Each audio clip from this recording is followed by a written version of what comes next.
नमस्कार. आज आपण दिव्यांगांबरोबर संवाद कसा साधता येईल हे बघणार आहोत. बऱ्याचदा असं होतं की कुठलेही दिव्यांग समोर आले की आपल्याला असं होतं की आता त्यांच्याशी बोलायचं कसं, त्यांचं म्हणणं कसं समजून घ्यायचं.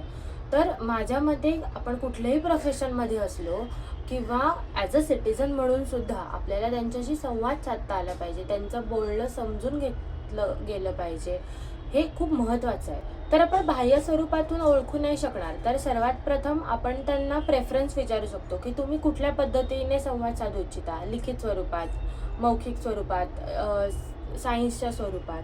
व्हिज्युअली इम्पेअर्ड लोकांसाठी आपण टॅक्टाईल बोर्ड्सचा वापर करू शकतो किंवा त्यांना व्हर्बली इन्स्ट्रक्शन देऊ शकतो.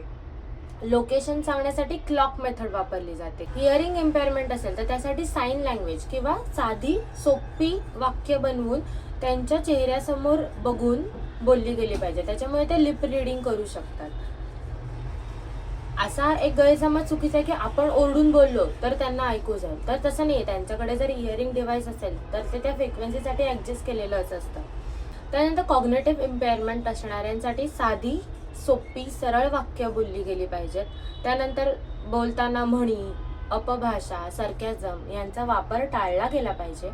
जॉ किंवा स्पीच प्रॉब्लेम असेल तर अशा व्यक्तींबरोबर संवाद साधताना हळू बोललं गेलं पाहिजे. त्यानंतर त्यांचं बोलणं समजून घेण्याचा प्रयत्न केला पाहिजे. कम्युनिकेशन बोर्ड आहे किंवा लेखी स्वरूपात त्यांच्याशी संवाद साधता येत असेल तर त्या पद्धतीचा प्रयत्न केला गेला पाहिजे.